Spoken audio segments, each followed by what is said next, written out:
Всем доброй ночи. Итак, перед вами меч из обсидиана. Камень обсидиан. Кстати, очень красивый меч. Но он такой с этими разводами, потому что это все-таки такой мягкий, легкий камень. И он здесь не случайный гость. Еще перед вами чаша. Чаша с водой. Итак, дорогие друзья, я хочу подарить практикам очень интересный и сильный ритуал, который поможет вам отсечь у себя или у людей, которые к вам обращаются, опасности, трудности, преследования, если у этого человека есть. То есть я здесь буду считать определенные такие трудности, которые могут возникать в жизни человека, которые можно отсечь данным ритуалом. А вы, естественно, будете называть список тех трудностей, которые у данного человека есть, либо у вас, если вы для себя пользуетесь, да? И эта сила будет отсекать это все в данный момент. Посчитайте, что этот ритуал как скоропомощник. То есть ритуал, который быстро, вот сейчас, сегодня решит эту проблему. Вы выиграете время, пока будете усиливать себя, да, свою защиту. Ну, например, преследовать семью, преследовать человека. Ну, например, коллекторы не дают покоя. Ну, например, отнимает дом у человека, еще что-нибудь. Здесь я не перечисляю подобные бедствия, но, проводя этот ритуал, вы можете перечислять эти бедствия. И эта сила меча будет отсекать, устранять это, даже на время. И даст вам возможность выиграть время, чтобы победить в этой битве. Итак, начнем с того, что мечи, клинки, атамы в магии, они имеют особое значение, потому что это сила отсечения. Мы работаем с энергиями, друзья мои. Их не видно, эти энергии. Но те заклинания, те слова, которые мы произносим, говорим, творят видимые дела, да? Наша работа как бы не видна. Как мы что делаем, каким образом. Есть вещи, которые мы показываем, есть вещи, которые мы не вправе показывать и не покажем, и прочее. И его не видно, собственно говоря, что мы делаем. Но виден результат. Хороший или плохой, смотря на что мы нацелены. Смотря на что мы тратим свою энергию, смотря что мы просим у сил. Данный ритуал называется меч Зульфикар. Давайте немного расскажу предысторию меча Зульфикар, чтобы вы поняли, с чем имеете дело. Это колоссальная энергия, которая правит Востоком уже много тысячелетий. Значит, больше всего о мече Зульфикар известно из Корана. Он изображался раньше на знамениях ислама. Этот меч, он считался священным. И по преданию, как гласит, да, священное писание мусульман, Зульфикар – это меч, которым владел пророк Мухаммед. И это меч с двумя лезвиями, с двойным лезвием, то есть впереди. И это меч считается как бы священным, который охраняет пределы ислама. Так, по легенде, по преданию Корана, меч Зульфикар после смерти пророка передается его ближайшему соратнику Али. Некоторые говорят, что Али не воевал, а просто поднимал меч Зульфикар, отпускал, и меч сам отсекал, и сам воевал, сам приносил победу его войску. исламский мир долго спорил, где находится меч Зульфикар, потому что таких, как Зульфикар, объявилось очень много. Ну, впрочем, как и в христианстве, да, скажем, священные какие-то чаши и так далее, которые друг у друга копируются, и везде они появляются как истинные, настоящие, подлинные святыни, как бы. По одной из версий, Зульфикар хранится во дворце османских султанов, в данный момент в Стамбуле. По другой из версий, меч Зульфикар хранится в одном из азиатских городов, а именно в Бухаре. Говорят, что сам Тамерлан как бы завоевал, принес его. Большое заблуждение считать Тамерлана мусульманином, потому что Тамерлан был язычником. И если хорошо изучить его жизнь, да, то вы поймете. Но однако же проходят века, искажаются легенды, искажаются рассказы, и каждый тянет в свою сторону. По другой из версий, меч Зульфикар хранится под Меккой. Она там зарыта, закрыта, и не позволено открыть и как бы проверить, где он хранится. Некоторые говорят, что Зульфикар принесли и положили на могилу пророка Мухаммеда. Он так и остался там, и больше его никто не трогал. Ну, как бы там ни было, Зульфикар считается огромной мощью, силой, покорителем джиннов. То есть от его силы, от его мощи достаточно было взять любой меч, призвать дух Зульфикара, и этот меч мог отсечь всякие опасности, всякие невзгоды, преграды, которые возникали на пути у человека. Вот это одна версия.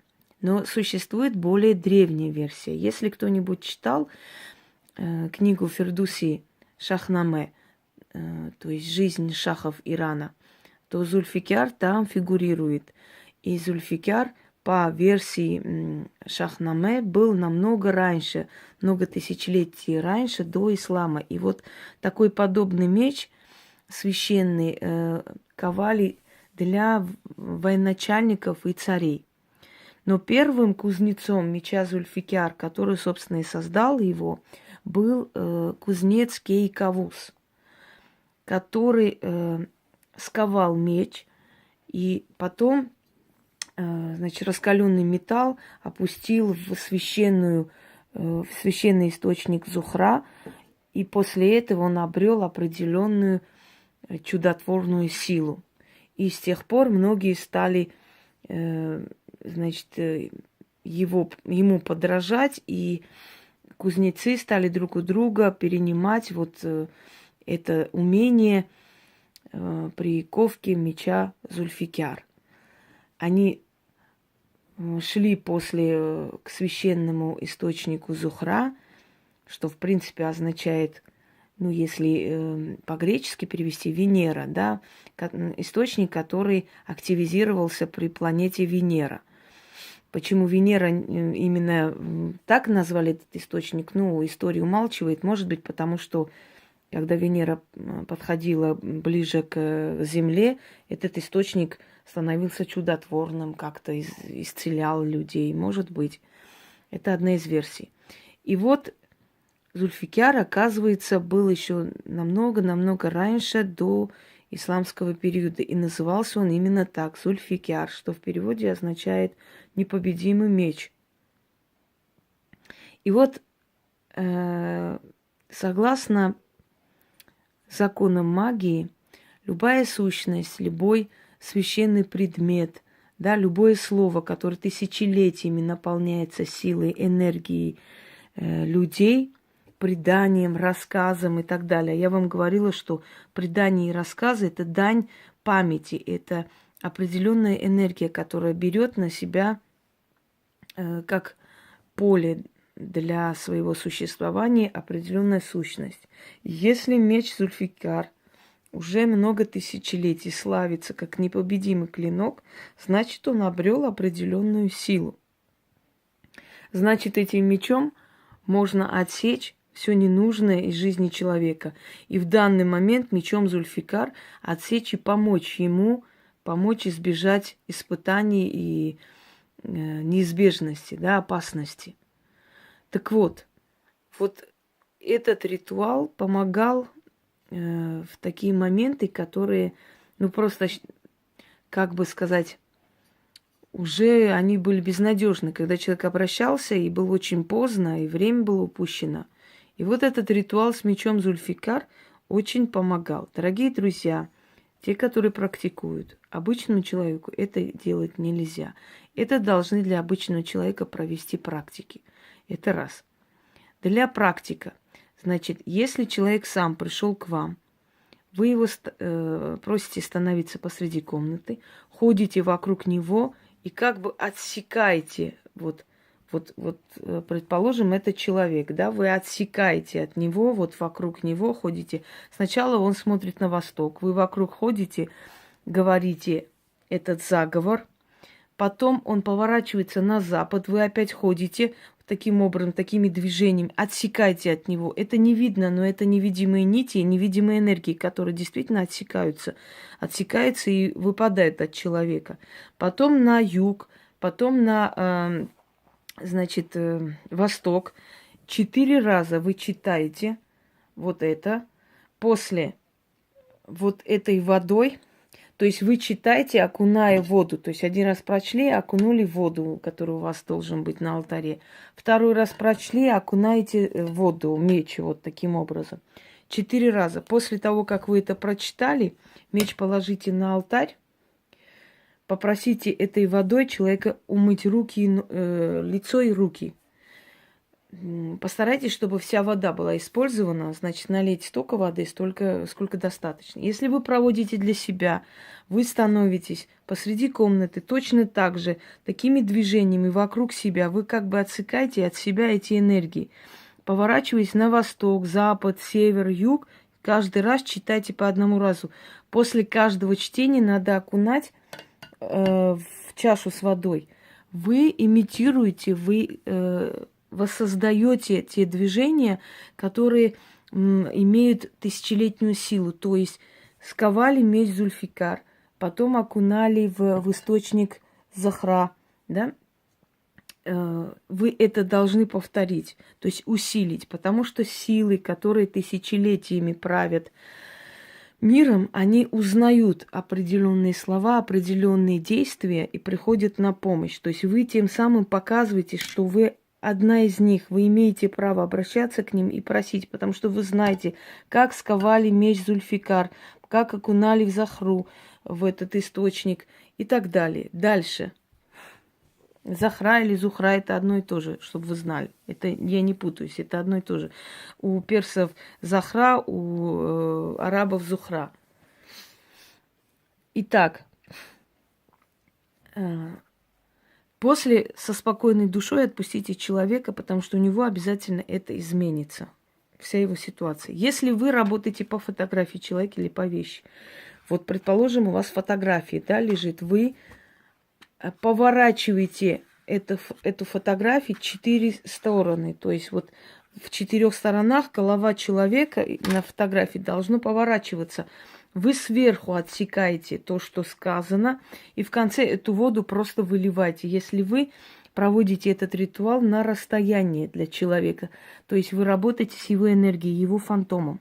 А фантом я уже объясняла, говорила, кому непонятно, откройте ролик, посмотрите, что такое фантом. Фантом – это память твоей души. Если генетика – это память твоего тела, то есть там цвет волос и прочее фиксируется, то фантом – это генетический код твоей души. Там фиксируется твоя генетическая память, зов крови, менталитет и так далее, и так далее. То есть ты, мини-ты, вот маленький. Итак, дорогие друзья, начнем. Значит так, запомнили, 4 раза поворачиваясь на каждую сторону света, да? Считается, что Зульфикар – покоритель черных духов, и что его мощи и силы боятся те силы, которые приходят для того, чтобы мучить человека. Ну, например, те же преследования и так далее создают определенное состояние у человека, трясучку, страх. Он питает этими отрицательными эмоциями силы. Вот эти темные силы, они усиливаются, еще больше накидываются на него. Так вот, чтобы они отсеклись, ушли, и ситуация разрешилась, вот проведите этот ритуал. А как провести, я объяснила. Теперь мы читаем. Я не буду сейчас махать мечом, я просто прочитаю заговор. О ты, священный непобедимый Зульфикар, стальная крепость, подчиняющий джиннов, чудотворная сила. Ты, сотворенная кузнецом Кейкаусом, истребляющий зло, болезни и недуги, телесные и душевные муки. О священный меч, могучая сила, хранитель Востока Зульфикар, легендарный клинок, услышь и помоги. О священный Зульфикар, отсеки от меня врагов, сруби безденежье, отруби невезение. Я подниму священный меч, покоритель джиннов Зульфикар. Ты, перед кем робеют темные духи, ты закаленный в боях, очищенный в священном источнике Зухра. Услышь меня и помоги. О священный Зульфикар, отсеки от меня врагов, сруби безденежье, отруби невезение. Да отсечет меч Зульфикар, всякое зло от тела моего уберет, всякое препятствие рассечет помыслы моих врагов и принесет мне победу в делах. О священный Зульфикар, отсеки от меня врагов, сруби безденежье, отруби невезение. Да будет так. Заклинаю, заклинаю, заклинаю. Проведите этот ритуал, и вы увидите, как быстро разрешится тот вопрос, который не разрешался долгие годы. И это даст вам возможность выиграть время и победить. Вы заметили, как активизировались тут всякие в комнате? Во, полетели. Как в том мультике, да? Птичка, полетели. Всем удачи, проведите, и пусть у вас все получится.